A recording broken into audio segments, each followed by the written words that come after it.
Hey, what's up, everybody? This is SojuTalk, your weekly shot of K-pop. We are here with episode 243. We are recording on July 10, 2023. And I am Anita, and joining me today is only Warren. Oh, hey everybody. Hello. Yes, no Doug, sadly, today. But just a quick reminder, check out SojuTalk on your favorite podcast platform, sub to us on YouTube, and join the SojuTalk Discord and be a part of the nation. Wait, where's Douglas? What's going on? No further details, really, just some schedule conflicts. But Yeah, he had a last minute thing come up. Nothing to worry about. He'll be back next week. Oh, yeah. Yeah. No worries. So it's just you and me again, Anita. Once again. One more time. One more time. The dynamic duo. Just you and me. Ramble Fest number 3? I don't know at this point. We lost track. I don't think there's any special announcements today, but Well, yes, one little announcement. There will be no after hours today, but that is because we're covering a lot of new releases. So we switched up a little bit of the structure. yes, that's true. We have look at us. We got 6 big Grammy songs today, don't we? Good Lord, look at that. Big names, too. And debuts. So typically the way we do things, we try to cap it out at like 4 tops, right? Yes. Today we just couldn't cut anyone. We just couldn't. Like No, it was hard. no. You want to start? Should you just go through it? Start from the top. Start from the top. All right. First off, Kiss of Life debut with Shhh, right? Yep. Is that okay? So they say a different word, but it is romanized as Shh for now. Company is S2 Entertainment, and last songs, pre-debut songs, were By My Neverland and other 4 solo tracks for the members. Oh boy. They've been getting a lot of hype, haven't they? Kiss of Life, right? Yes, a lot of people are voting for them. We saw you guys voting for the polls, but they didn't quite make the cut. So I'm glad. This is another reason why this is a long list this week, because we wanted to at least get one song in from them as well. Mm-hmm. There is a lot of hype. One of the more notable members of the group is Nadi, who was a part of 16 from way back in the day. That was an audition show that we're trying to pick members for twice. So it's been a hot minute. But here we are with the full debut. They've had a couple pre-releases. I haven't been able to check out the pre-releases. Have you checked out any of their pre-debut stuff, like solo stuff? I think I remember seeing one of them. I can't recall the member who I saw, but something that I found interesting is that a lot of the storylines connect, and in this particular song, they kind of like build to this. But like they all meet in this point, which I thought was cool. I did see By My Neverland, but I think that one was more of a.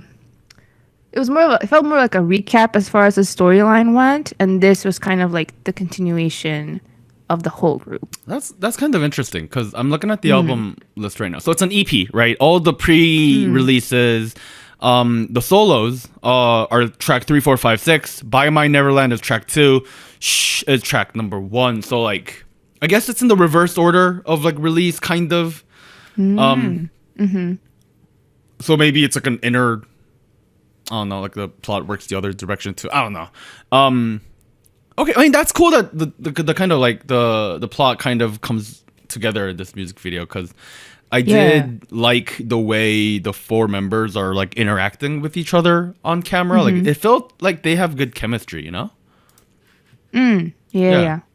Like one of the more memorable moments was like actually at the end of the music video. Where one of the members is like getting ready, like behind stage, and then she's like going up, and then suddenly all 3 members are just there, ready to go with her. I don't know. It felt like a moment of like I don't know, good trust, you know, like Oh yeah. Like you're doing a K-pop group, you gotta trust each other. This is a joint business here. Lots of stakes involved. But anyways, track itself read to me like a pop heavy, trap heavy kind of song. Trap as in like earlier trap, like 2013, 14, 15 kind of trap. Yes, I hear that. Some names that I might name off the top of my head are like Ariana Grande or like Iggy Azalea or like that kind of sound, especially earlier on in their careers, with the little brass and like the 808 drums, and I think that was pretty cool. The members themselves I can tell they're like, so far I'm impressed with the way they're singing. I don't know the members' names yet, I'll be honest. Yeah, but I'm working on it as well. Same. They can sing. It's good. Yes. How'd you feel? No, I definitely understand what you mean about the kind of like throwback sound that they might have. I thought it worked because I feel like a lot of the focus for the music videos was the theming, like the storyline that they had going on, and kind of go more in depth in the solo songs. But to me, like the common theme between the four members was like that they were all going through some sort of bad or difficult situation individually, right? And then when they're together, it kind of gets better and they can deal with it. And I don't know, I feel like that kind of was reflected, like it was some sort of contrast with the sound and then like the stuff that happens in the storyline, which I thought was cool. So I kind of understand why they had to make the sound a little bit more, I guess, empowering, if that's the sound, the term to describe it, because I think that's kind of like the vibe that I think of also from like the Ariana Grande songs back in that time as well. 100%. I think was it Problem that you mentioned, right? Yes, Problem is right. The one I mentioned before we recorded. Yeah. Yeah. I think I hear the connection there as well, but I think it made sense. I think it worked with what they were going with, but with a twist with that storyline they have going on. I guess what was enjoyable for me in that aspect is like a lot of K-pop groups, I'm not going to name names here, but whenever there is a very large... You know what? No, I'm not going to beat around the bush. Luna had a 12 they had a whole bunch of music videos leading up into their first debut. And I was like connected in this crazy multiverse, Lunaverse, cinematic thing. And that's cool on paper. I like the concept of that. The issue is with that, nobody could keep up with all of it. There was like a whole bunch of like Reddit, like infographics floating around. It was like difficult to keep up. Diagrams. I know, like diagrams, like, oh, the colors and the animal symbols mean this and that. I'm like, what is really? The plot's a lot more easier to follow here. And without having seen any of the pre-releases or the pre-debuts or anything, stuff like that, I got the message. There was a white boy that you said no to, and he follows you into the restroom, and then you remember to help you get that creepy man out of your face. That's a simple plot. It's understandable, makes sense, goes along with the theme really, really well. Doesn't, hide anything in a color symbolization. You know what I mean? Like it's effective. Yeah. It's simple, efficient, and like it really works really well. I really do appreciate that about this, in terms of the music video. I think. It was also another thing that was really cool about the music video, I think, was like after they go through the whole plot, which is like almost all plot, right? Then they show the choreo in a whole separate segment at the end, like a post-credit scene. I love that. I like that they included that because then I feel like it's smart to do it that way, right? Because having the storyline up front, you kind of are invested and you have to like see what happens, right? How does it come to a resolution? But then having that dance performance focus at the end felt like, oh, okay, let's re-watch it. Like, let's see it again and see how the performance works out choreography-wise. I don't know. I think it worked really well. I kind of wish more groups could do that. It doesn't always work with the concept, but I think it worked for this one. So I'm glad they included it.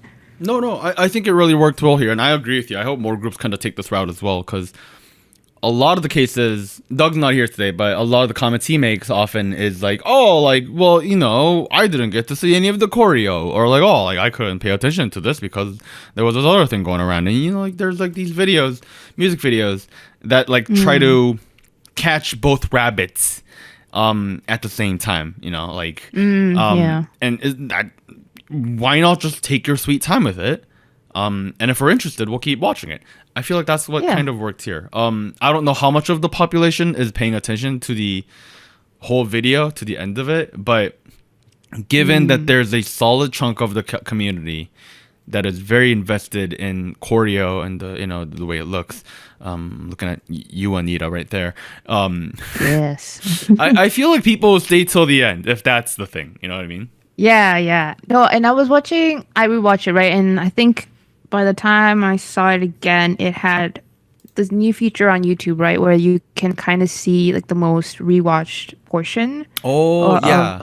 Right? And I was seeing like, oh, people are rewatching the choreography part at the very end. And I think, that makes sense to me, because I feel like people might watch it like once all the way through, beginning to end, and then maybe come back and rewatch the choreography. But I think having both things out there is nice. It's an option. No, it's wait. What do you mean having both things out there, like separate videos? So having like the plot-driven music video aspect and then like performance as well works. Yeah, no, I think it really works well. And like marketing-wise, like numbers-wise, I think it's also really efficient as well, because like NewJeans, which we're going to talk about in a second, they had their official music video, and then they had the choreo video, and then like several versions of the choreo video, which I think enjoying that as a key part of K-pop. Don't get me wrong, but at the same time, if you have both of those audiences tune into one video instead of like 2 or 3 or 4, it's like that's a lot of views for you. You know what I mean? Like, sounds like a more efficient way to farm for views. That's true. I don't know. I think the music video is the main player here. Sound wise, I do think it sounds a little dated. I wasn't really a biggest fan of that, but I don't know their names yet. But some of these, they can flip and sing. Vocals are really nice. Yeah, they're really solid. I don't know who it is, but they're good. A little high note there too. Yeah, I think it's 2 people with the high note. Yeah. No, the double ad libs came in like into the chorus. And I was like, "Yo, like, what is going on?" Like, also, I was gonna say I saw some of the live performances. And they sounded pretty good. And now I feel like I'm also like I'm getting to know the other members as well. But the one person that I recognize, Nati, I thought I didn't realize how good of a performance she was. Or maybe because she did have a bit of a solo before this, like outside of Kiss of Life. But I don't know. I feel like her confidence really showed off. So that was really nice. I liked her performance. It's good. That's improvement is always welcome. Okay. You wanna bounce to the next track? Yes. All right, Anita. What is the second song? Second group to have some releases was NewJeans with pre-releases. First one, NewJeans, subtitle track, and then Super Shy. NewJeans, I believe, was an intro track for the upcoming album, so it's a little short, but we're still going to cover it. We already know the company, Adore, and last 3 songs were Zero, OMG, and Ditto. Bit of context, their second EP is going to be released in about 10 days, July 21st. Like you mentioned, these are supposed to be the first 2 tracks. Track 1, NewJeans, track 2, Super Shy, and then 4 more tracks after that. Boy, we're back to NewJeans season! We're back to NewJeans season! Man, okay. Yes. For those of you guys who might be tuning in for the first time today, we have been very positive towards the music coming from NewJeans. The controversy around it, not so positive towards it. But let's focus on these 2 tracks, right? All right, you want to talk about NewJeans first? The first track, NewJeans, with the space in the middle? The intro track, yeah. That's like super confusing, by the way. Like, It is. yeah. I was like texting Doug earlier. I was like, "Oh, are we covering NewJeans?" And he was like, "Yeah, like that's." So they've released 2 songs, and I was like, "Yeah, no, I know, like I meant the song." And he was like, "Oh, it's like I thought you meant the artist." I was like, "Oh no." Man, here's the thing. Track is a very, I'd say, like bedroom UK garage kind of pop song. This also applies. This kind of vibe also applies to Super Shy. They're on a very similar vibe here. But I'm getting a strong hint of Pink Pantheress and a lot of the other artists. Right. Yeah. A lot of people have been name dropping her. A lot of people have. In fact, I don't want to say I told you so, but someone had it as a prediction for this year. I know you did.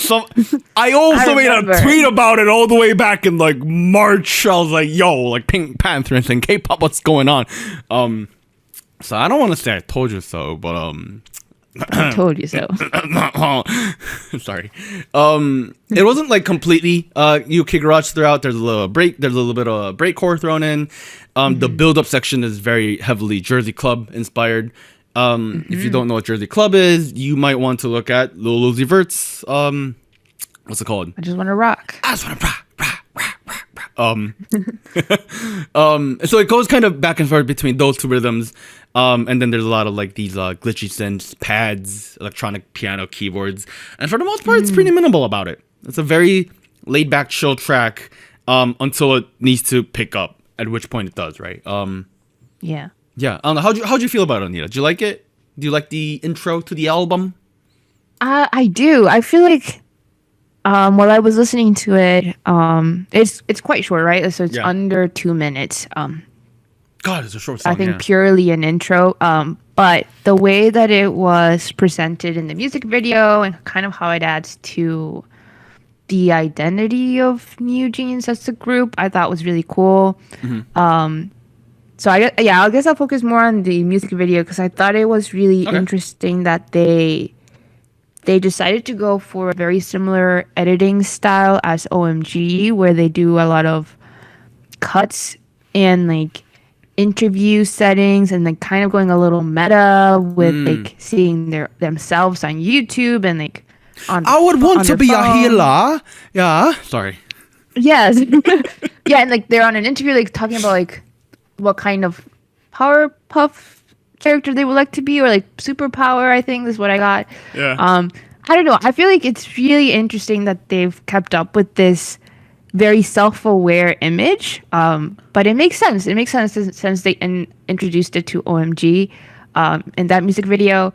And I don't know. I feel like a lot of the Powerpuff's animation style was really well done. Very, very cute. I like how they kind of personalized the characters to be more of the NewJeans members. Like you could kind of tell more of the features.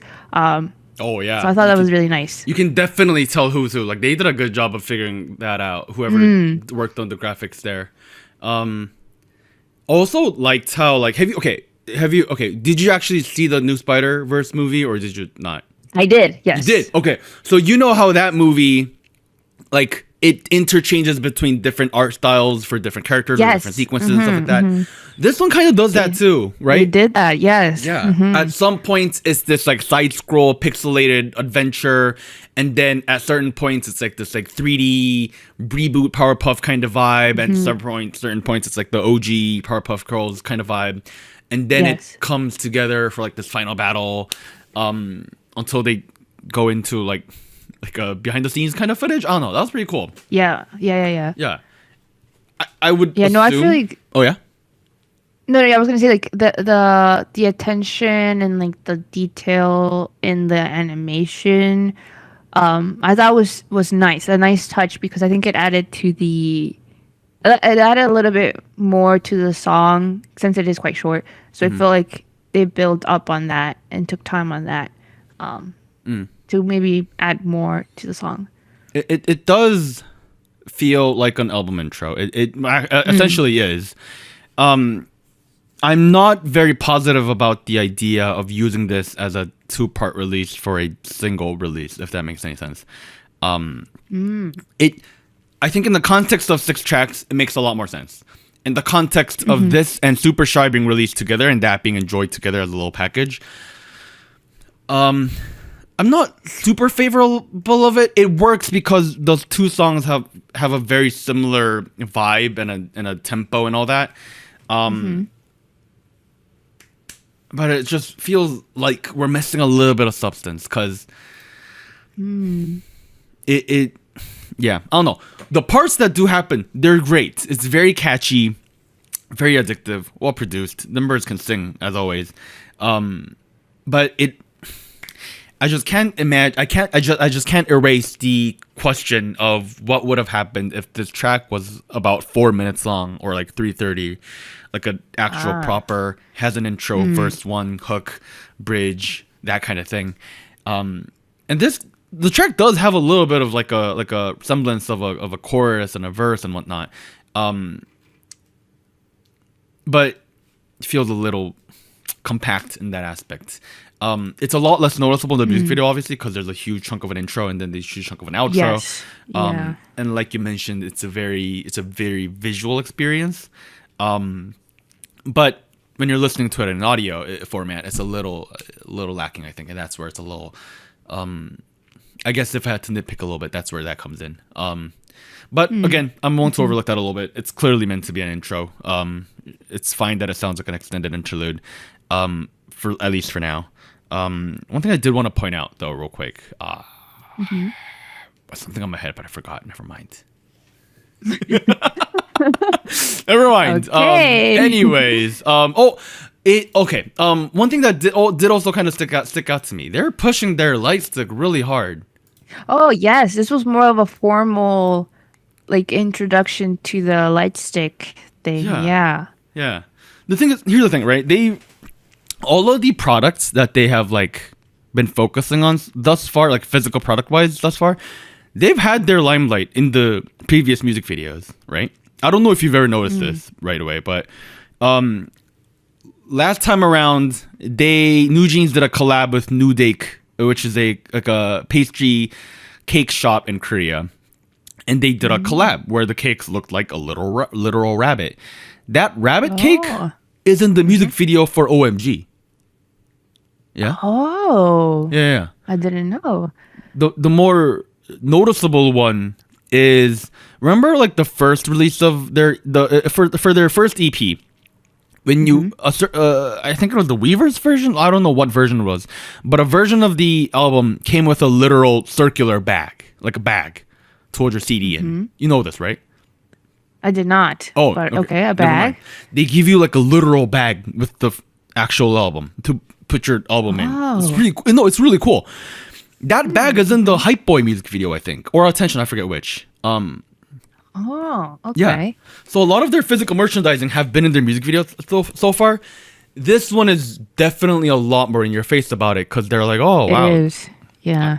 I'm a Powerpuff Girl. Where's my magic girl wand? You know, like wrong culture to be asking that, but I mean, yeah. No, I feel like, to be honest though, it kind of, I did think it was very like upfront, like it wasn't as subtle as the other ones you mentioned, but I feel like it makes sense because a light stick is kind of a representation, right? Like it's associated with the group. It's kind of like a thing that represents the group, so it makes sense that they would push it a little bit more, especially for this intro track, self-titled NewJeans. You know, I don't know. I feel like it made sense, so I didn't see it as over the top, I guess. I'm not concerned about it. I'm not like criticizing it. I'm a little wary of it because I'm noticing it a lot on their marketing materials.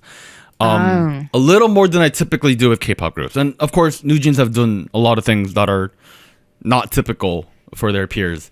But at the same time, I don't know.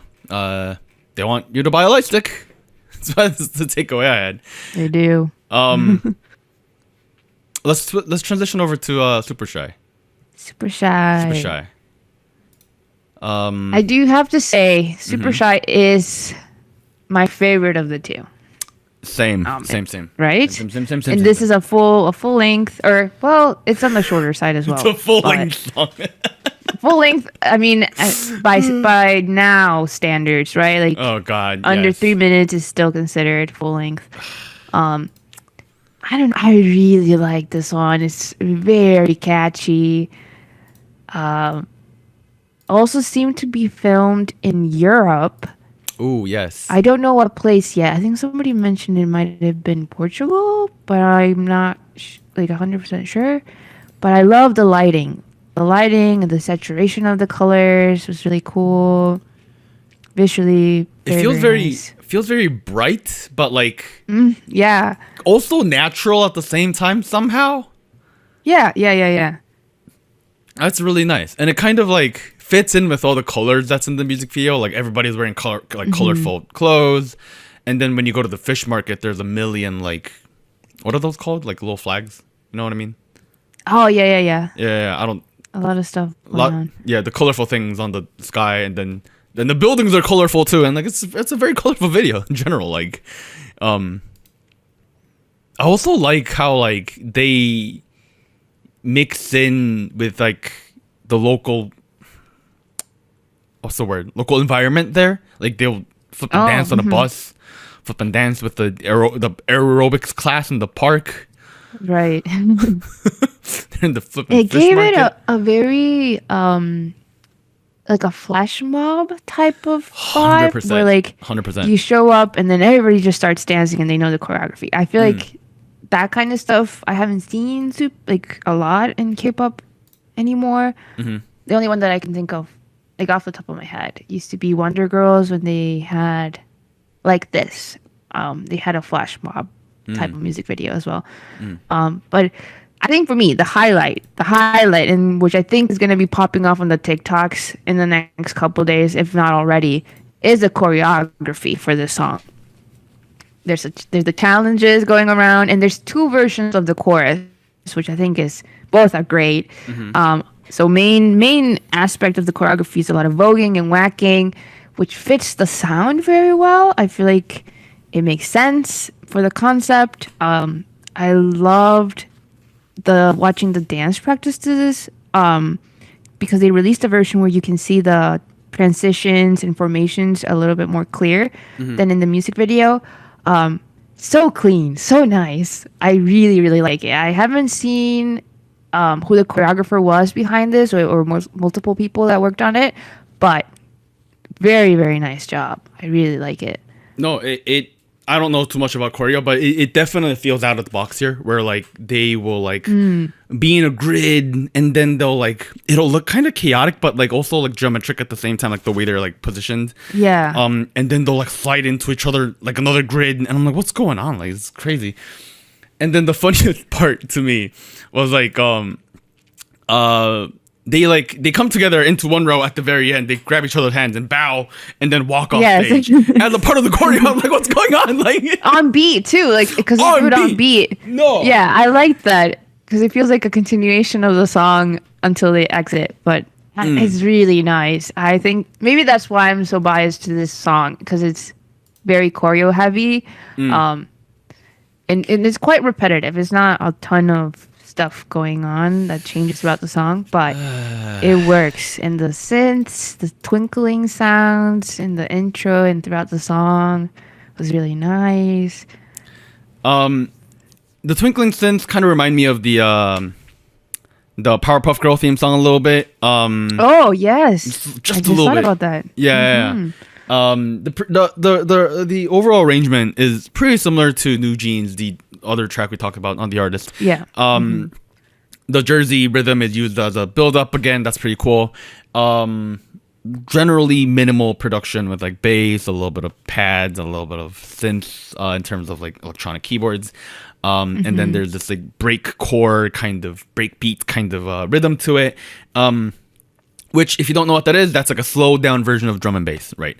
Drum and bass tends to be a little faster than this. Breakbeat tends to be a little slower than this. Again, Pink Pantheress is the name that you should be thinking about. That kind of blew this kind of trend into the spotlight here. If you want a Korean version of it, IISO has been doing a great job with her stuff. That's kind of in this aspect. So if you're looking for more music like this, NewJeans is probably gonna drop the rest of the album that's gonna sound like this, I assume. But their names, Yeah. However, I also feel the same way I did about the other track that I feel about with this one. Really feels like we're shortening down the song quite a lot here. Yeah. Okay. Yeah, I agree with that. The second verse is literally 4 bars. And I'm like, really? Like, did we have to go back into the chorus? And the chorus is great. It's really catchy. Super shy, da da da da da da da da. It's great. I love it. It's great. But again, I think in a better world, we'd have like a 4-minute, like a 3-minute, 30-second version of this. That I think could really, really work well. Especially because, like, if I think about break beats and like breakcore, a lot of them work well in the context of like 6-minute songs, 6-minute 30 songs, 7 minutes. Oh. Because there's this constant drive that like keeps pushing the song forward. You know what I mean? It's like, and as long as you're doing a good job of like, a decent job of like keeping the pace, it's a great genre to like have like have like an extended version of. I'm gonna assume it's like a business reason that they had to shorten down the song so much. Probably. Yeah. And I understand the reason behind it, but at the same time, not the world's biggest fan of it. Not the world's biggest fan of it. Especially because I like the song so much. It would have benefited so much from being just, 3-minute 30. Having like a proper third verse, second verse, or like a bridge or something. I don't know. That's what I'm thinking here. Yeah, I could see that. I will admit, I'm still interested in the rest of the album. Yep. It's dropping in 11 days. I don't know. This is the second comeback series from NewJeans. How are you feeling so far, Anita? Are you feeling up to the expectations so far, or? Yeah, I feel like every time they come back, I'm always a little nervous because the first from debut, right, from day one, it's been a lot of really great stuff, great production, and there's kind of expectations now that it should be up to par or even better, right, surpassing your own song, your own hit. So it's always a little, at least I feel a little nervous that like, will this one perform as well? Will this one be as enjoyable or replayable? So far, I can't say that I've been disappointed. I feel like even with this one, I felt like, I don't know, it's very short. Like, how will it work out? But it's been pretty good. I'm excited as well for the rest of the album. I have a feeling that these 2 tracks are the shorter ones, right? But I don't think they're 100% representative of what the rest will sound like. Based on like the teaser for ASAP, I believe, and ETA, it sounds a little different. Yeah, it sounds a little different. But we'll see. I feel like so far so good. I think so. So my Spotify's been bugging out, so I couldn't actually open it myself. But if you pre-save the album, you get this countdown screen on Spotify that lets you look at the album. You can't play any of it, but it shows the album preview, like just a track listing, and it shows you how long the songs are. Okay. Super Shy is the longest song on the album. Really? Yep. ETA sitting at 2-minute 31. Cool With You, 2:27.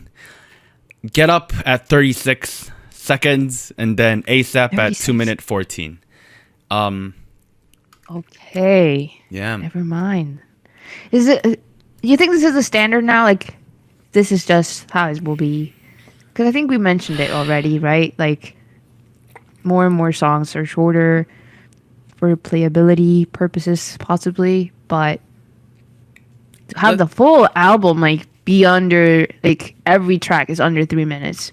Bro, this whole album is like, I don't think it's like longer than 10 minutes. And it's 6 songs. Interesting. Okay. First track is an intro. Fifth track is basically an interlude. It's 36 seconds. That's not a song at that point. I'm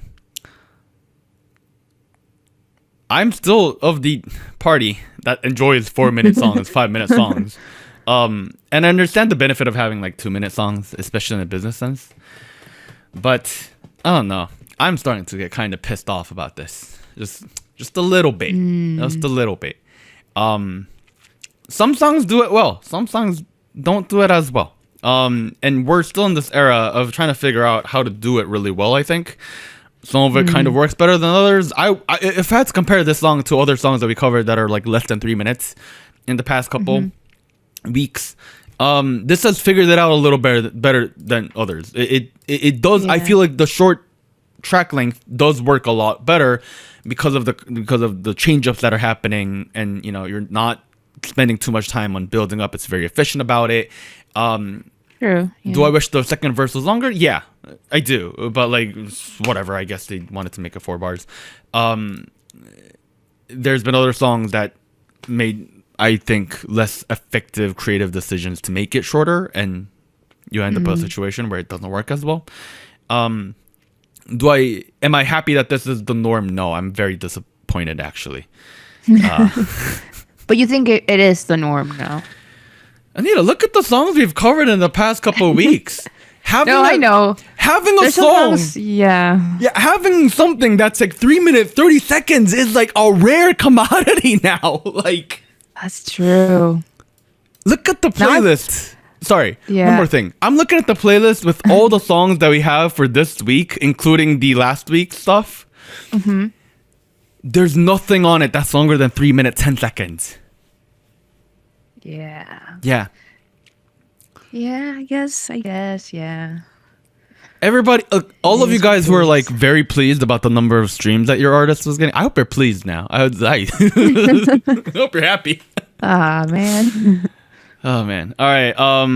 Well, I think the next track also shares that kind of issue as well, personally. Yes. Let's move on. What's the next track, Anita? Next track, collaboration, TXT, Tomorrow by Together with the Jonas Brothers. Title track called Do It Like That.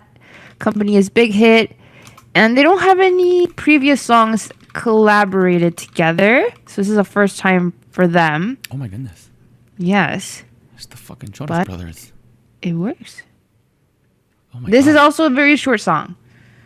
Under 3 minutes. It's also But- the 3 minutes, yes. But I think it works as well. Bro, I guess it didn't it's not work even as 2 much. minutes, 30 seconds. Just pointing that out there. Like, it's closer to 2 than 3. But anyways. it's very, very poppy, very funky. I liked how they mixed the sounds of both groups, right? Because I feel like TXT is definitely more leaning on the pop side of things.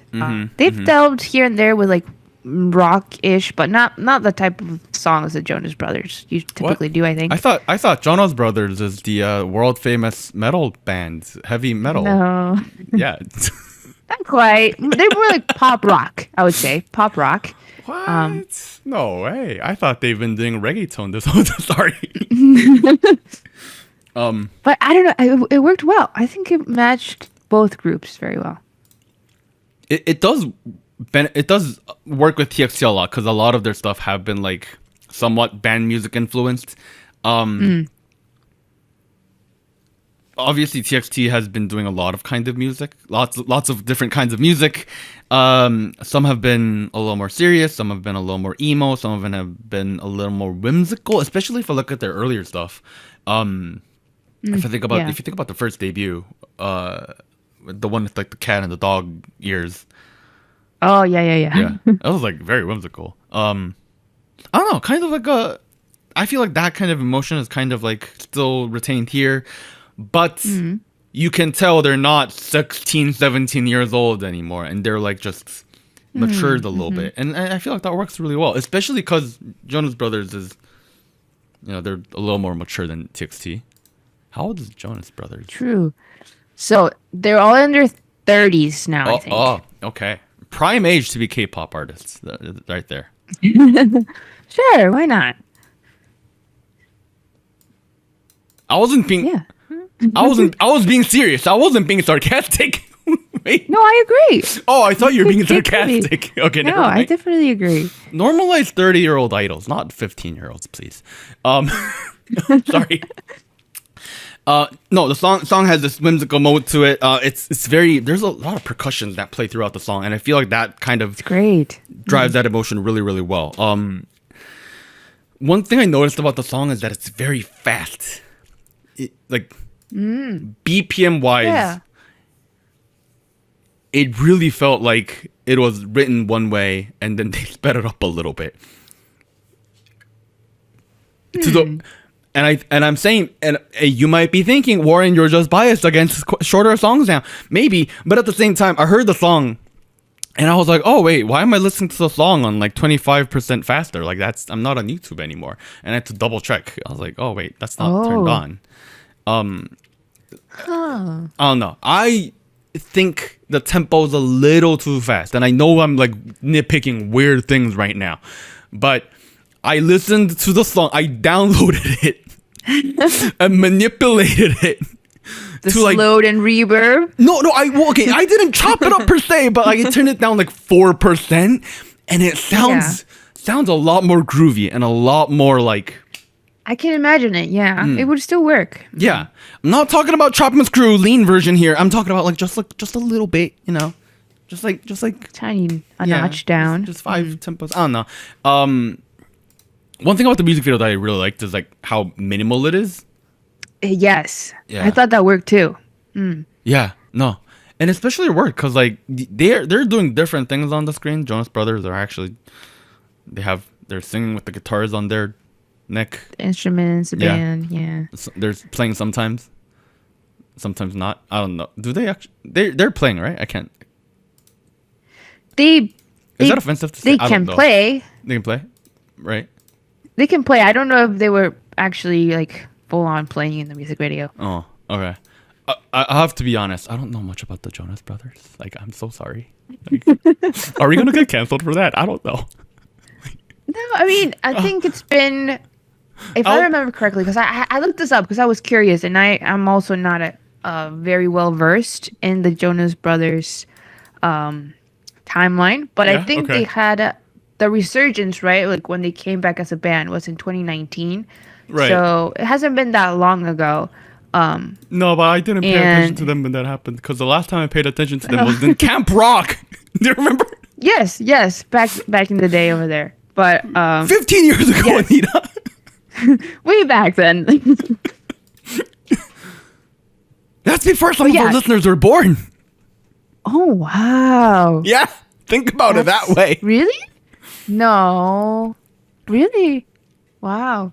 I would assume I was listening to K-pop when I was 13, so I don't know if I'd be listening to a podcast about it, but if you're here, you're welcome to join us on our show.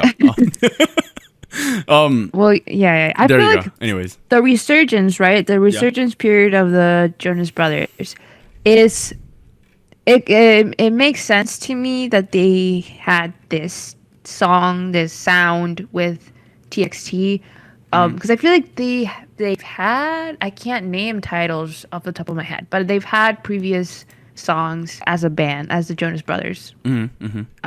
That have this kind of vibe as well. So it makes sense. I think it makes sense to me.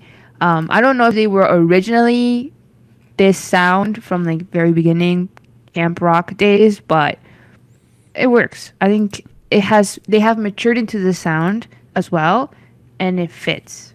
Okay. So I'm looking at their a list of their popular songs right now. Year 3000. Which was the first song they went onto the Billboard Hot 100 with. I had to learn Year 3000 for my English class back when I was in Korea. Really? Yeah. Wow. That's that one, right? One day when I came home at lunchtime, I heard that funny noise. Yeah, no, we learned that in English class. Yeah. Wow. Yeah. Man.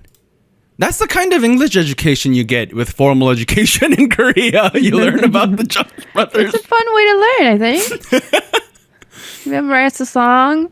Learn some vocab. A little bit of background about me. Like before that happened, I lived in America for a couple of years. So by the time I was in Korea, everyone was like, "Oh, you speak English?" And I was like, "Yeah, I was there."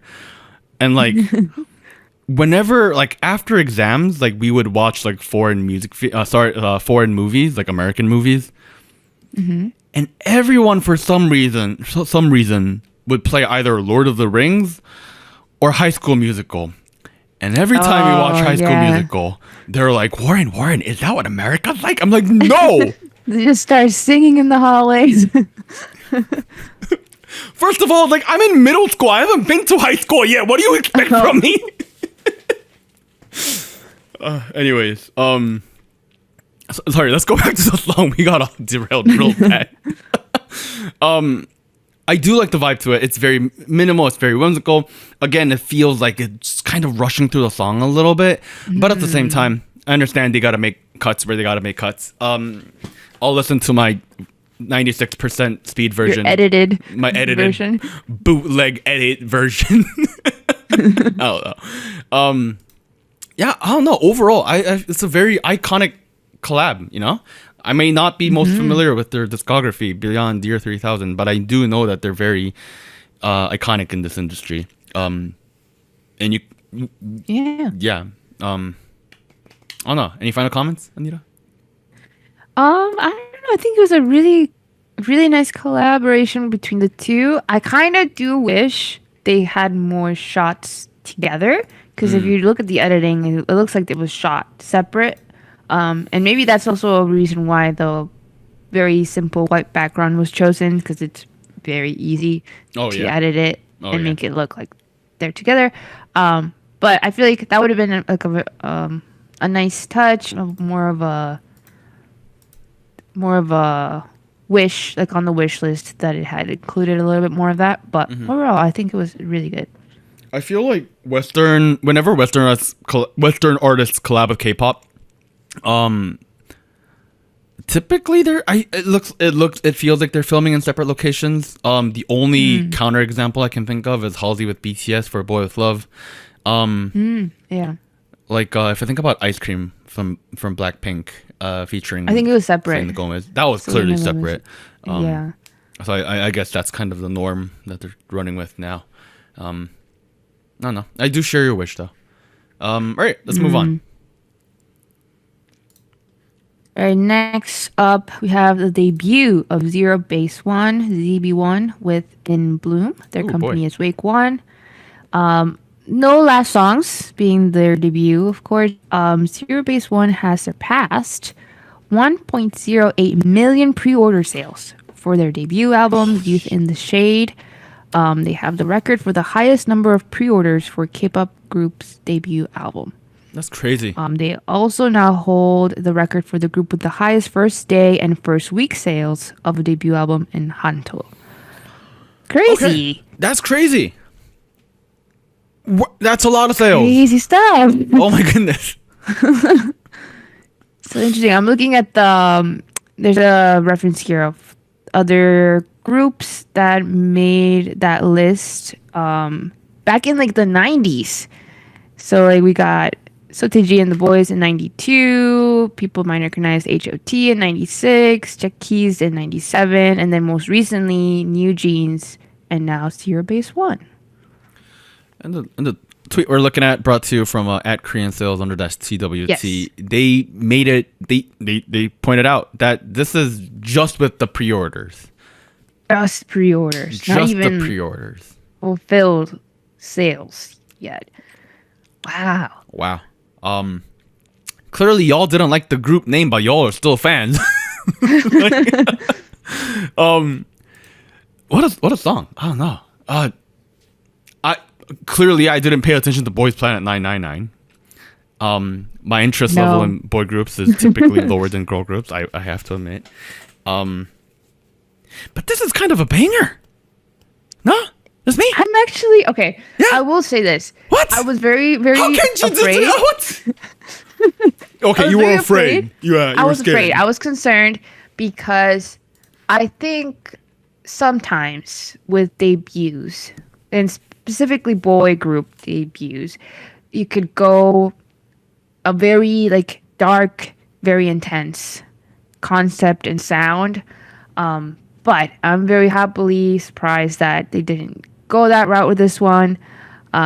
More of a synthy bass, more upbeat. I felt like it was a lot lighter, and I was very glad that they didn't decide to go very like dark, intense, moody. Because I feel like this In Bloom concept fits the members more. There's a lot of young members here. Some people still in high school, so I feel like it makes sense. This type of sound, this concept makes sense. Are you telling me you didn't spend your whole high school years dressing up in black suits with a and dancing in the darkness? I did not. My mom did tell me, Warren, turn your lights on. It's dark in here. I'm like, oh no, mom, go away. Yeah. I agree with you. It feels very youthful, but like not in like shoot, what was the KOZ boy group? KOZ boy group? You know what I'm talking about, right? Oh, Boy Next Door. Boy Next Door is very upbeat about it. Right. They're very almost campy about it. And this is like also energetic, but like it feels very natural. Chill. Yeah, more low and not low energy, but like not super hype. Yeah. It's high energy, but like some of these kids, they know they don't need to try because they already have that high energy. You know what I mean? Like they're like kind of chill about it, and they maintain that kind of energy. I can respect that about them. I obviously don't know too much about the members, but the song itself has this kind of like drum and bass kind of pattern to it. It's very synth heavy. Okay. There's a riff, synth riff in the background. The ba-ba-ba-bum, that thing. Do you know what it references? Well, the press release, here's what the press release says. They said they are paying homage to the world famous band a-ha and their song Take On Me with the main riff. Some people said it's a sample. It's not a sample. It's an interpolation, which means they take the original song and play the melody and then go with that. Instead of sampling would be actually taking the literal audio file and then manipulating that. To be quite frank, I don't see how this is an homage to Take On Me, if that makes any sense. Like, okay, here's the thing. Maybe the wording is a little interesting. Yeah, no, I definitely hear, right? I definitely hear the similarities between the melody. It's too recognizable. But like at the same time, like I'm putting my conspiracy hat on here, but like what if they came up with the melody and then they were like, oh wait, it sounds too much like a-ha's Take On Me. Oh, I see what you mean. You know what I mean? Like, cause here's the thing. If let's say like an idol rapper in ZB1 writes his verse and it has a couple words borrowed from like a famous verse from The Quiet or Bean Zeno, that's clearly a homage paid to his kind of seniors, right? He's a rapper. Bean Zeno's a rapper. Pay homage to a rapper. It kind of makes sense. Why are they randomly paying homage to a-ha and Take On Me? You know what I mean? Like, it just feels very random in that aspect. A fellow pop band group. Why aren't they paying homage to the Jonas Brothers, huh? No. Look, whatever it is, music speak in terms of the actual output, I think it works really well. Yeah. I think it was a nice touch. It's a very nice touch. And it's like, it's pretty different from the original melody enough to the point where it's like very well fitted for this song. And there's like almost like this like downward progression. And it works really well. It's like somewhat energetic, sure, but it's also like somewhat melancholic about it, if that makes any sense. Yeah. No, I get what you mean. Yeah. And that was really cool. And that kind of works with the members' voices as well, because they like I mentioned earlier, they're kind of laid back about it. They're not like super again, I'm bringing the comparison with Boys Next Door because they had a very, high energy. At some points, you said they're almost like raspy and like, that kind of thing.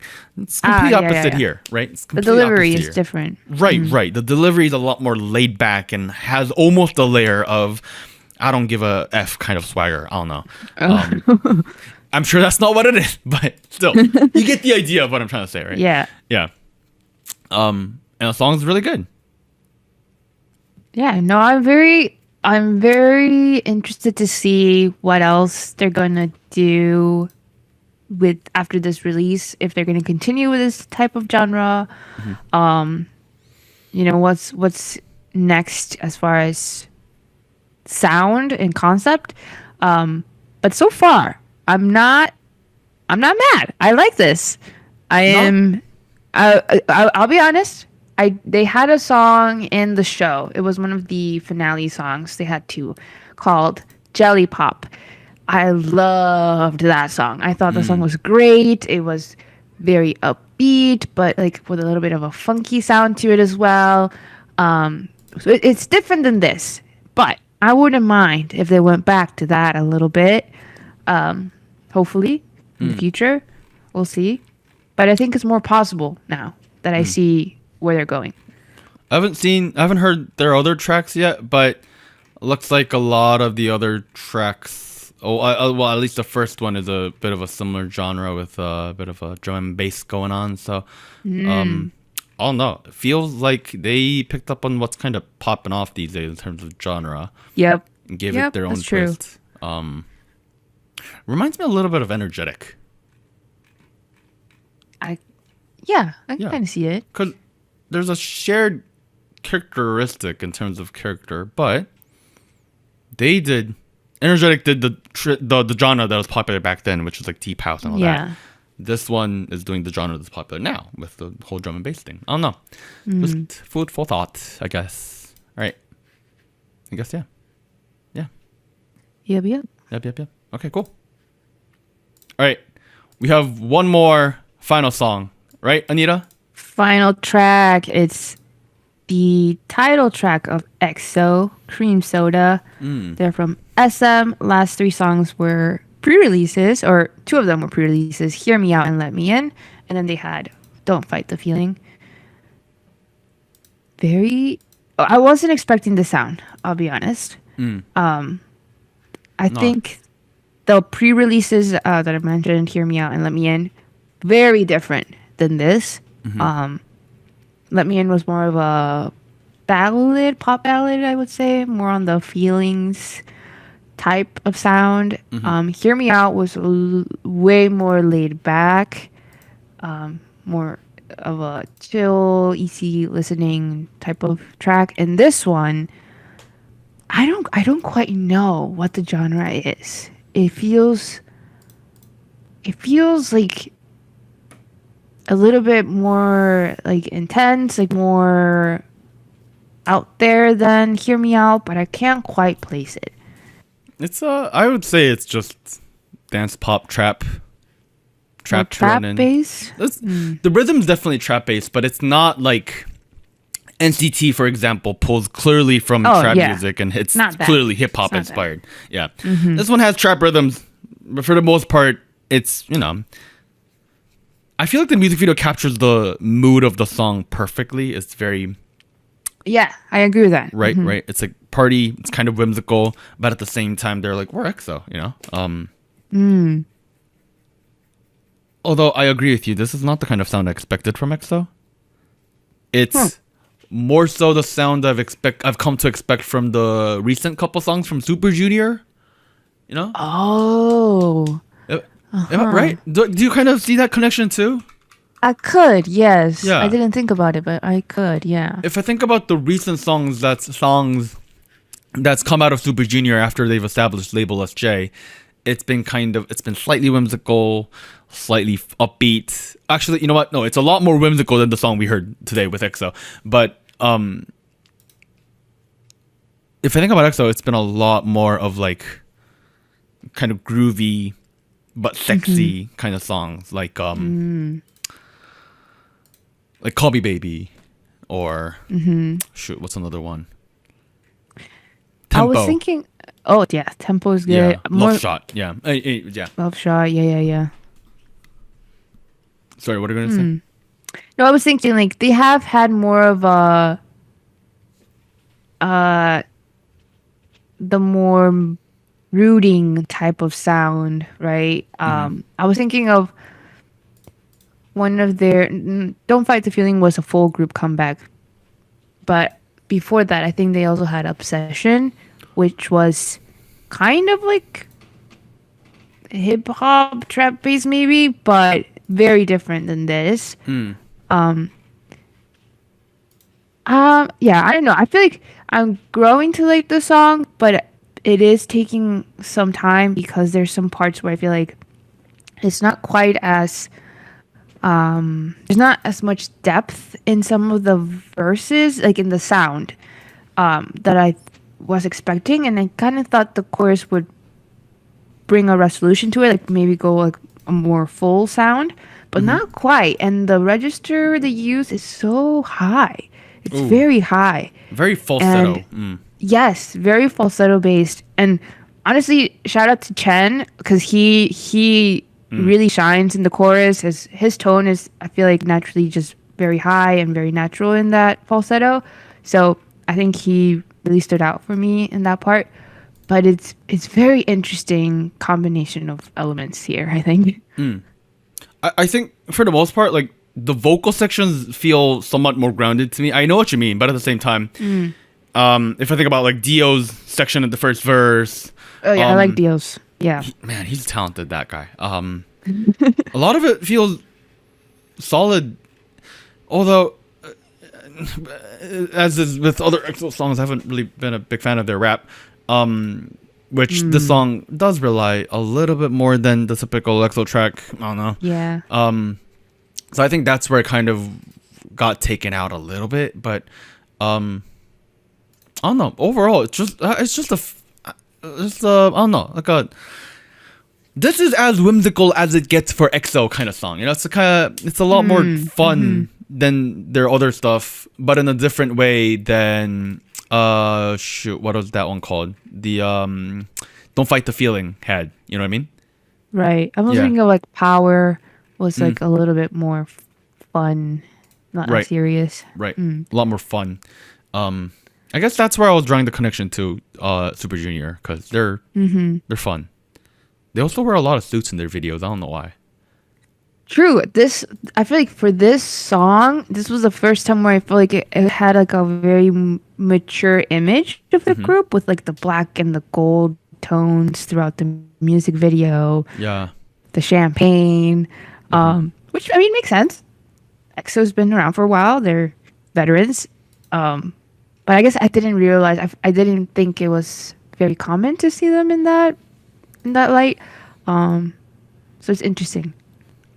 Interesting indeed. All right, cool. Do you want to keep hosting the rest of the first half, and I can host the second half, and then you want to Yes, okay, I can. I guess we're wrapping up with this one. Other big releases this week include 17 June with Psycho, had Teen Top with Week, I believe that's how you pronounce it. Then we had a collaboration with PH1 and Keita, Metronome. Then we had Queen's Eye with Unnormal. Then Junie with Invitation featuring Gekko. And then Tayo Kepler collaboration song, Rescue Tayo. Oh man, Rescue Tayo. That's yeah. Now that's the collab I didn't know I needed. All right. Yes, so now we're at the Spice King section. Last week's episode 242, we had NMIX Roller Coaster with 2 crowns, double crowns for them. Then we had ITZY on second place with Bet on Me, and then third place XG Girl Gang, not Girl Giving. Yeah, shout out to Doug. And then new candidates from this week are Kiss of Life, Shhh, NewJeans, and then Super Shy. Then we have the TXT Jonas Brothers collab, Do It Like That, ZeroBaseOne with In Bloom, and then EXO's Cream Soda. Alrighty, so Doug is absent, but he did provide his chart. I can quickly go over that one. Yes. Starting from the bottom, third place pick was Kiss of Life with Shhh. Second pick was Alright. Roller Coaster by NMIX. And then first pick was Super Shy by NewJeans. Let's go. Let's go. Some solid Let's picks. go, Doug. Yeah. I had to call. Moving on to my chart, I had to make a game time decision for the third place. I was kind of a little iffy, but after some thought, I will have in third place ZeroBaseOne in Bloom. Pleasantly surprised with his debut. I thought it was nice. There was some parts. I think it was like a pre-chorus section where they kind of like drag out some of the lyrics.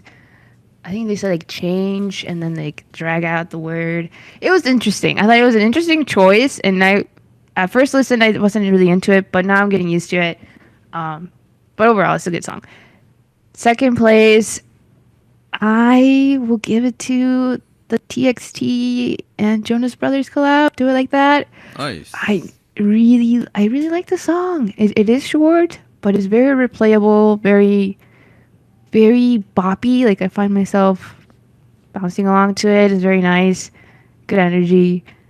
And in first place, I don't think it's a surprise, but I'm gonna give it to NewJeans, Super Shy. I love the choreography. I will be watching more of the. I hope they do live stages for it. I haven't seen any yet, but the dance practices are really cool. It's like seeing a lot of people trying out the choreography. And yeah, very catchy. Catchy song indeed. Oh boy, I'm not sure where to start today with my chart. Oh no. Is this good or bad? I'm going to start with the second place. And it's ZeroBaseOne's In Bloom. I agree with you. It's a very solid debut. Very impressive. Song-wise, I think it was one of the better songs I heard this week. In fact, yeah, no, I don't think I have anything to complain about. I am not sure who is who yet with this group either. Some members are better at singing than the other members. Okay. But this is their debut. We'll give it a couple runs and we'll see where that goes, right? So far, so good. Better than X1, if anything. I don't know with their debut. I'll just find that out there. That was a one-time thing. Didn't quite get there. I'm just saying, compared to the other boy group debut we did from Mnet a while ago. I'm just saying. Anyways, I agree with you. Super Shy is really, really hooky. It's third place for me this week. Third. Oh no. Here's the thing. I still like their music. I still like Super Shy. But what's the but? I guess my expectations are like very up here, like very high up, and I see. I still remember the moment, the first time I heard Ditto, first time I heard Attention. I remember the moment. I was sitting in the hotel room toilet. I had my phone out. My friend was. God. I was sorry. TMI. Sorry. But those were memorable moments. So much so because it was crazy what they came up with, and it was. This is really good too. It's really good too. But I don't know. So far, I'm not sure if it lives up to the hype that's been like building up for me. Maybe I've been overhyping. I don't know. We'll just have to wait and see. It's on third place for me. That leaves me with Roller Coaster by NMIX on first place. Wow. Okay. I've been listening to this nonstop. I really have. And this, I'll be honest, also suffers from the issue of having a really short second verse. Good lord. But I feel like it works a little better. And there's a lot more dynamic change in the song that keeps it interesting. The chorus is super addictive. I'm just happy that this is the first time NMIX is... I get to praise their music. Remember when we did OO back in the day? That was also just you and me. That was a ramble fest, right? That was a long ass flipping episode. Oh my there god. was so much to talk about. Though. Like, so much. A lot was going on. So if I think about that whole thing, we've come a long way. Love Roller Coaster, great song. Give it another listen if you haven't yet. Good Lord, you're missing out if you haven't checked it out yet. So yeah, that's my chart. Do you want to read the Go-Chu Gang Spice chart, or should I do it? Gangs. I can do it. I can do it real quick. Mm-hmm. Let's start with third place. We have NMIX Roller Coaster with 23 votes. There we go. Then yes. Second place, Kiss of Life, Shhh, 38 points. Mm-hmm. And then first place spot goes to NewJeans Super Shy. Yes. There we go. With 50 points. Look at that. Yeah. There we go. NewJeans Super Shy number 1. I do remember a certain point. I was checking the graph earlier in the morning, and Kiss of Life was first place, and then Super Shy was second place. And I was like, wow, this is quite the upturn. But yeah. I guess the NewJeans fans showed up afterwards. They did. All right. Do you have the final chart, Anita? Let me do some calculations because I think there might be a tie for third. Oh boy. If I calculated correctly. Oh boy. Second. Okay. So just so we're aware, Roller Coaster is sitting at 2 crowns. If it wins another one, it goes to Hall of Spice, joining Ditto, OMG, Anoya, Super, and Bon Voyage. Correct. I don't think that's super likely, given. Actually, no. Doug had it second. I had it first. Go-Chu Gang had it on third. Okay. Oh, that's probably. Yeah, that's not gonna get first, is it? No. Nah. No. Nah. It's okay. I still like Super Shy. Okay, if my calculations are correct, then feel free to double check my math work. First spot. First spot. Right? First spot.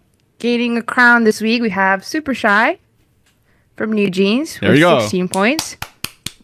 Second place goes to NMIX with 9 points. There we go. And then a tie in fourth with Kiss of Life, Shhh, and ZeroBaseOne's debut in Bloom with 4 points each. There we go. Double check my math, please. But that is what I calculated. Bro, you're asking the designer to do math? What is this? Like, no, I'm not doing that. You kidding me? No, well, we'll check it off cam in a second. Now, show winners. We had a couple show winners this week, right? Yes. First off, Shiny had a couple wins with Hard, their comeback. They won on Show Champion, Music Bank, Show Music Core, and Kigayo. So a total of 4 wins for them. Congrats to them. I'm so glad they're performing again. And then we had BTS with Take 2. They won on M Countdown. So 3 wins so far for that one. And then Han Sung-woo with Dive Into his solo debut, right? He won on Show Champion and first win ever for him. Congrats. There we go. Wow, congrats. I think that's it for first half, right? Yes. Yeah. A lengthy one, but good stuff. A very disproportionate first half, I will admit.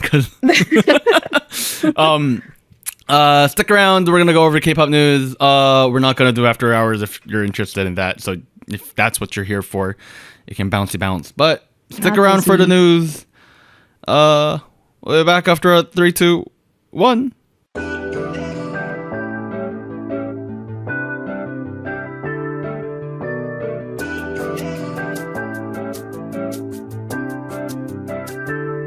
Hello, SojuTalk Nation. This is Anita here with a quick PSA.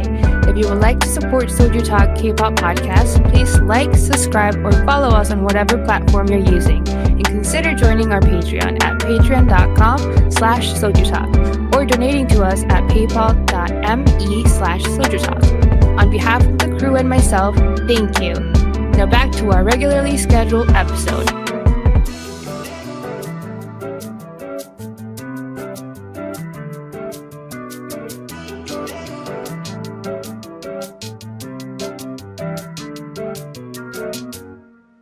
We're back. How you doing? Back at it again. Back at it again. All right. We're gonna go over all the news. We got a lot of news today. But here we are. We're gonna kick it off with the 50-50 stuff. Good boy. Good lord. Updates. Okay. Number one, the Barbie OST music video. It's not happening anymore. It's got canceled. Aww. Apparently, there was appearance with Margot Robbie and Seoul. This is also been canceled. Oh man. That's not the only thing that's got canceled, unfortunately. Their KCON appearance has also been canceled. And it is known that appearance on a larger Korean variety show, a commercial with a famous sports star, and a commercial with a global electronics company has also been canceled. Everything canceled. Oh my god. Everybody's pulling out left and right. Dang, that's sad. Like XG, left and right. Sorry. Global electronics company? That's got to be Samsung. There's no way. Yeah, it's likely. I mean, LG? Come on, no, it's not Samsung. Yeah, I think was there more? I think if we scroll down, there's a 4 and a 5. Yes, you're correct. Well, we'll go over that in just a second, because those are additional updates. But looks like 50-50's getting all their stuff canceled. Not good. That's so unfortunate. I did hear the Barbie Dreams, which was their track on the Barbie movie soundtrack CD. I heard it. I thought it was pretty good. It's sad. It's a bit of a shame. Outcome. Yeah. Fortunate. All right, moving on. Speaking of 50-50, recently Dispatch did an extended report on the context of this, context of 50-50 and the background of how they were formed. So kind of like the 50-50 origin story, if you will.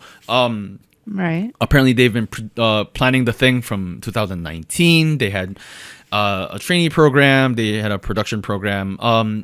There's a large list of details that is presented in this lengthy Dispatch report. I know we know Dispatch as the people who, break all the scandals. But, I guess this was actual journalism for once. It's a very lengthy article. We're not going to go through the whole thing now. So if you're interested in all the tiny little details and what percentage of who owns what, dates, all that stuff. Yeah. Look it up on Google. You'll find it. If you can't, go look up at TMI Kpop on Twitter. That person has the entire thing translated for you to read. That being said, I think my biggest takeaway here is that originally different people were involved. There was a company called Camp involved, KAMP, that was doing the marketing. Right. They stepped out and their employees left that company to kind of replace them as consultants, like third-party consulting, producers, if you will. And then, the rest is history from there. We know what happened between everybody involved. Not great. Nah. Yeah. So if you're interested in the whole situation, go read it up. But if you've been following the story somewhat, it's not too different from what we're... Just a little more details, yeah. Yeah, just a little more details. All right, next. Hybe. They apologized for following the allegations of sexual harassment during underwear search at a fan signing event. What? Oh my God, what? What? Let me pull up the Sumpy article. Okay.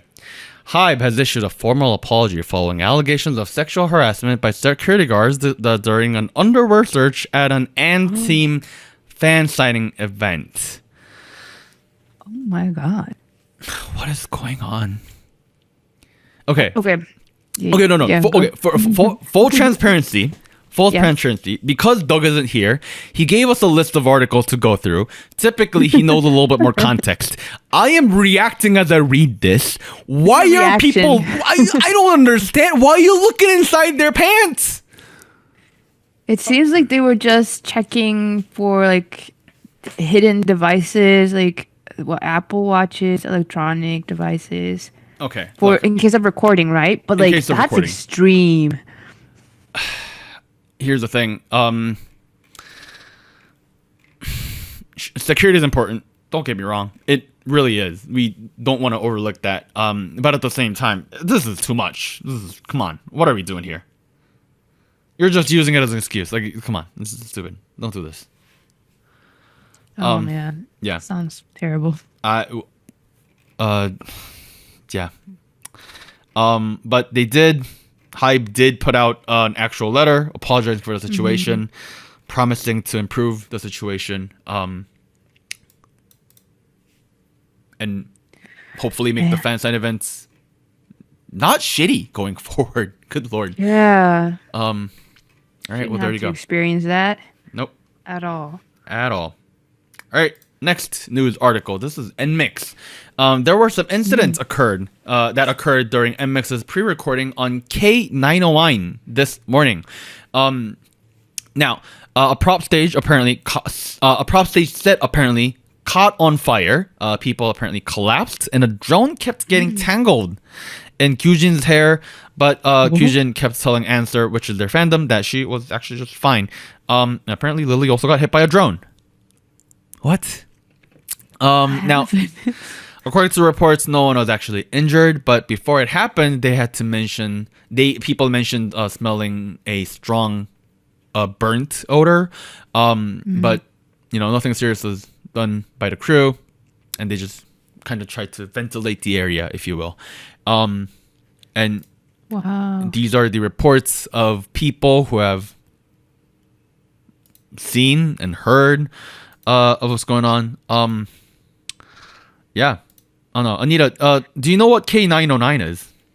I was just about to ask you. It sounds like at first I thought like it might have been a radio type of performance, but if they have drones and like stuff like that going on, I'm a little confused. Maybe it's not. As far as I understand, I haven't actually tuned into it, but it's one of the newer music shows that's on JTBC.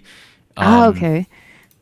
I'm looking at some of the clips right now. It's one of the more fancier ones. It looks pretty cool.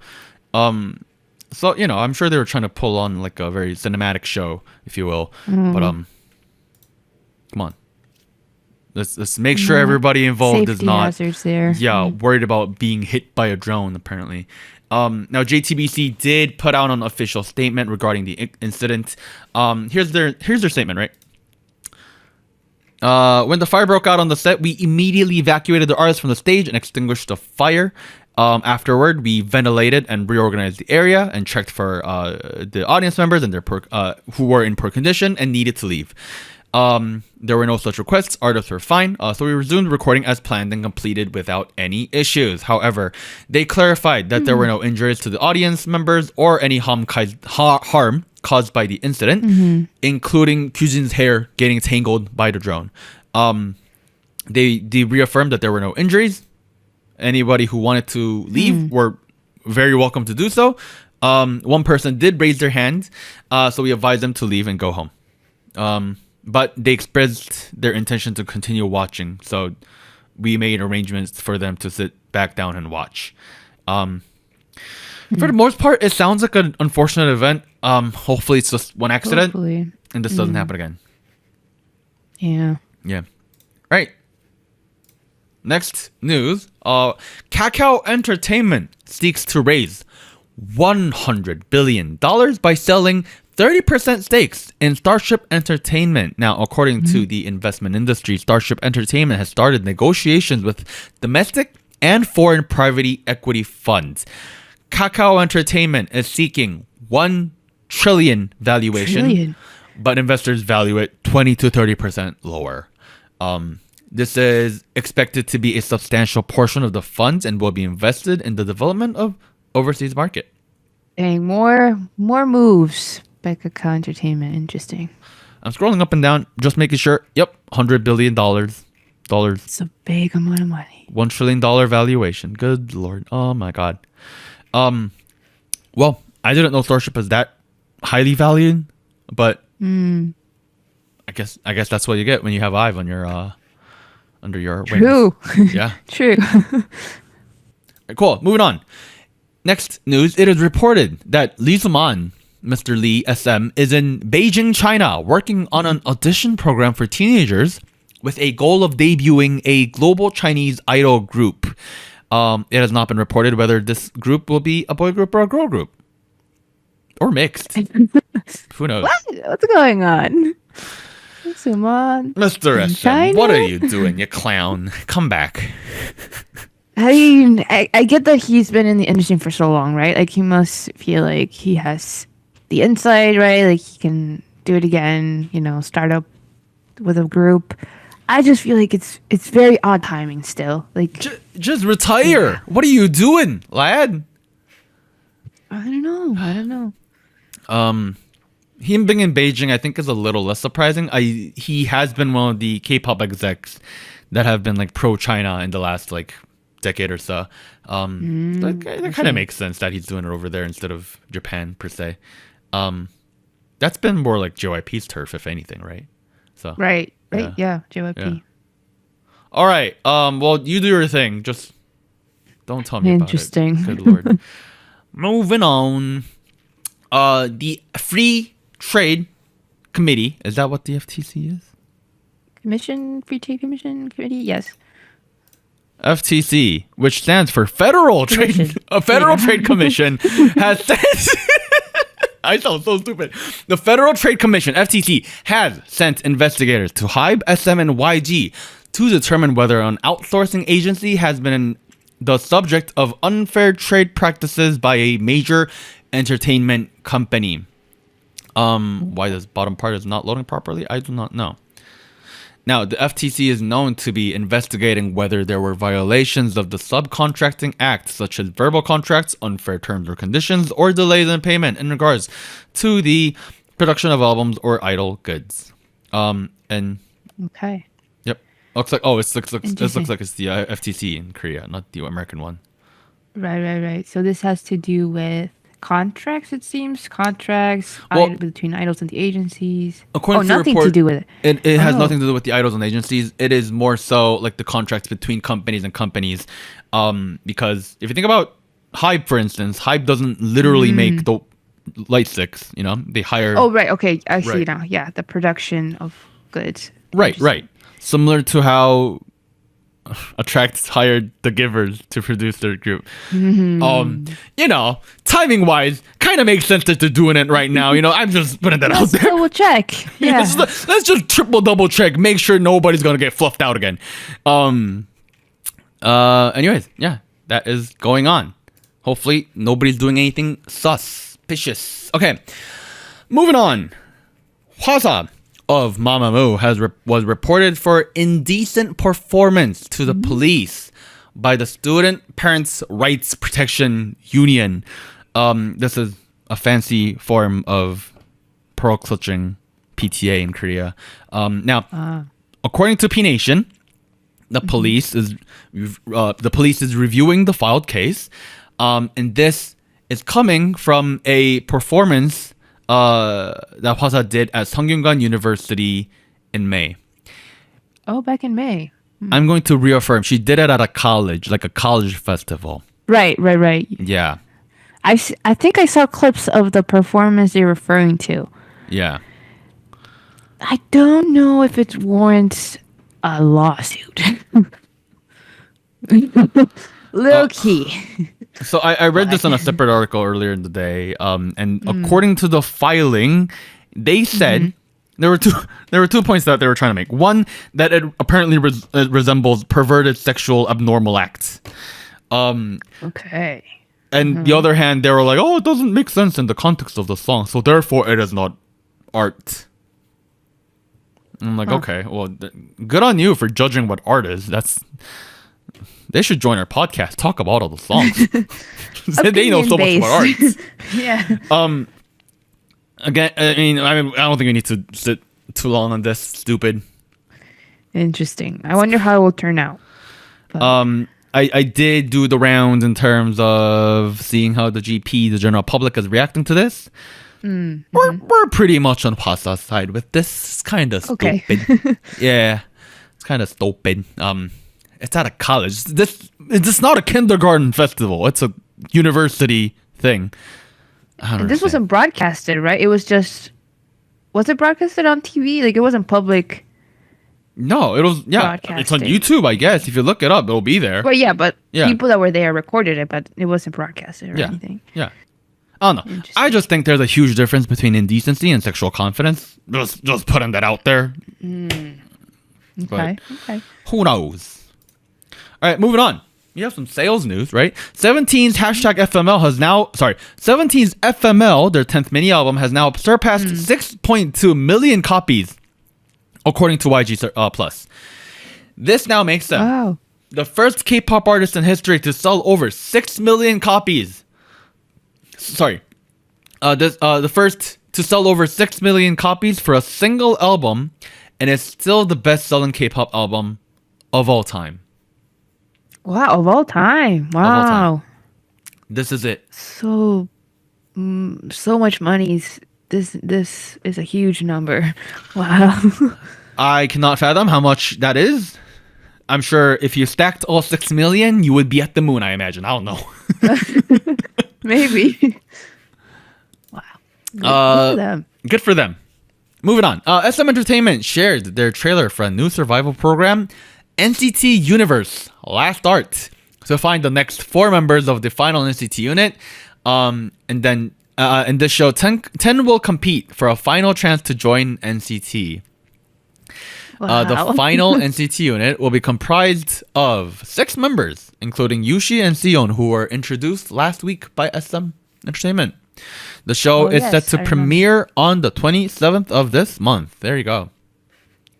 Wow. So they're starting with 10 and they're gonna take it down to 4. They're starting with 10. They're gonna kick it down to 4. Who are going to join the 2 to make 6 members? Yeah. Wow. Well, I guess that's it for NCT. Final last start. Also, last start. I'm gonna bet some of these 10 kids who don't make it are gonna make it to the other group, whatever's coming out next. That'd be cool. That'd be nice. Yeah. Yeah, that's what happened with Winner and Icon. Yeah, YG has some reputation for that. Okay. All right, moving on.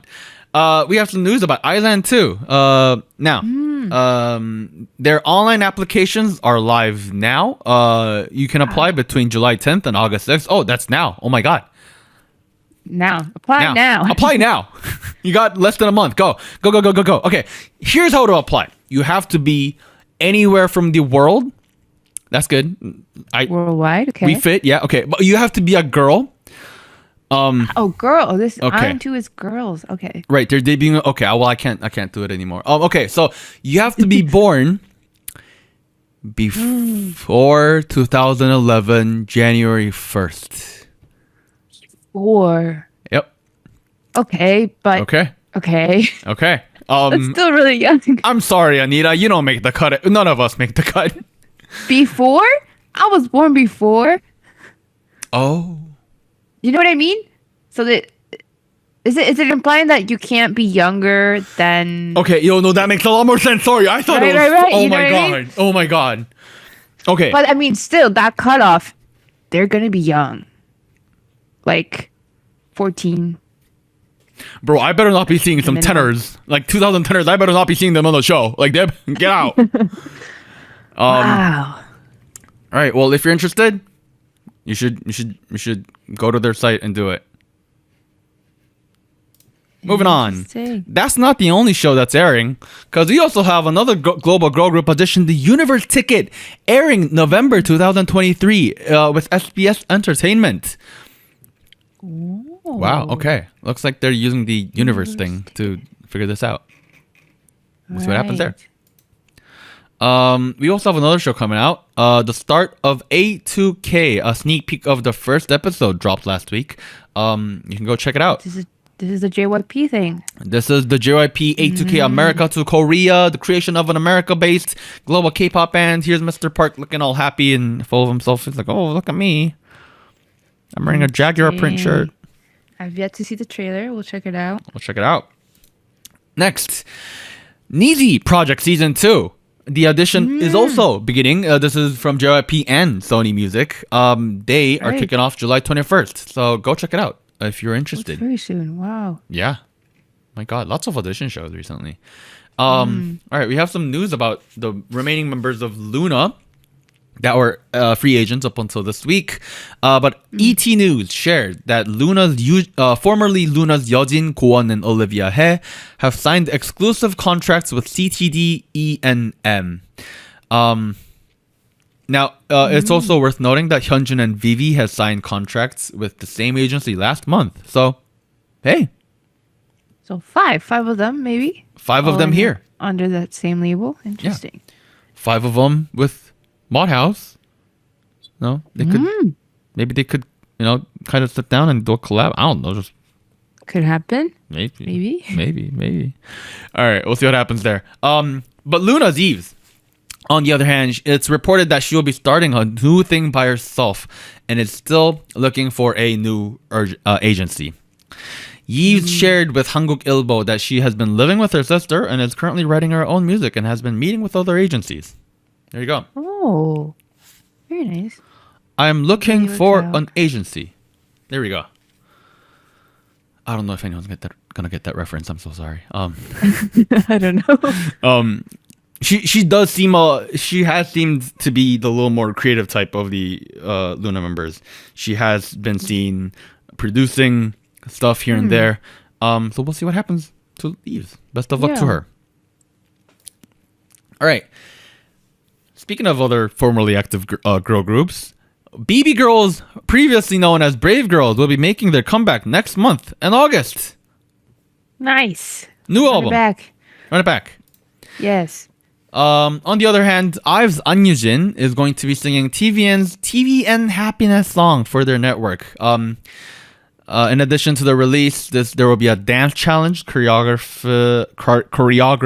by BB Trippin. I know them, yes. Yeah? Apparently they're choreographers behind Zico's Anytime. Besides that. So, I mean, that sounds like a great track record to me.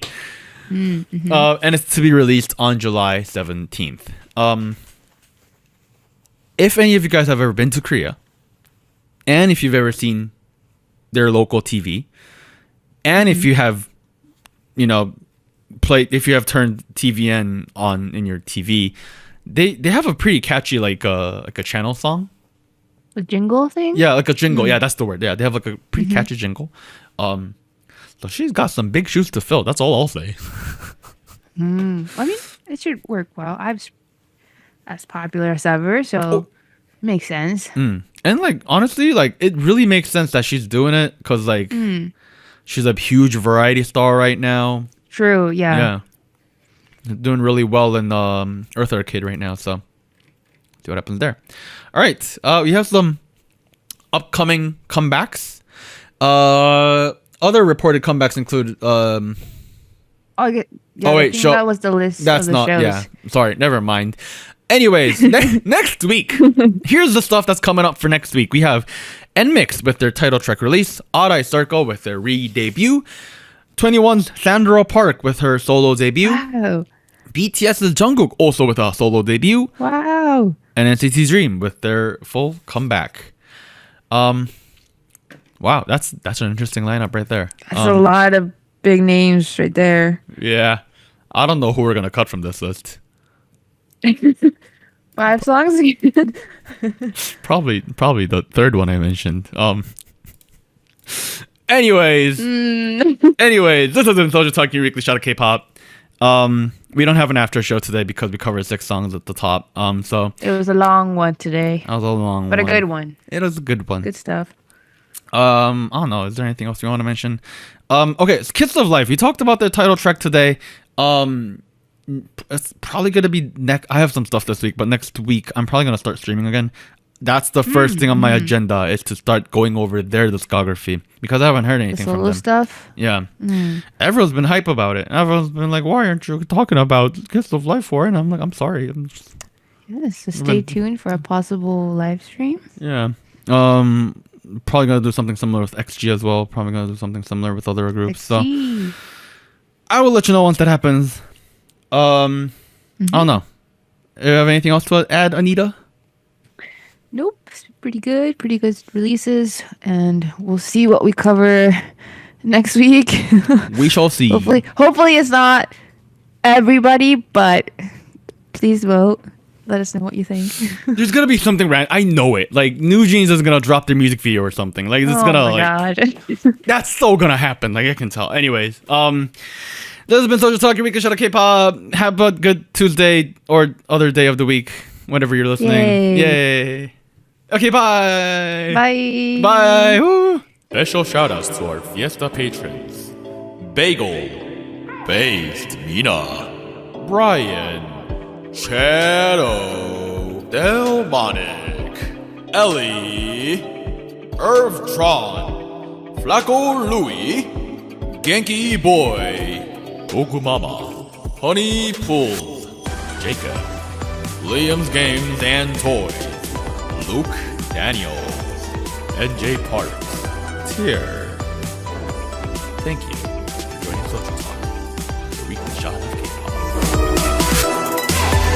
And special thanks to our Discord server mods: Jacob, K Music Everyday, Koala, Max, No Bias Luna, Tuggles, and Wolf297.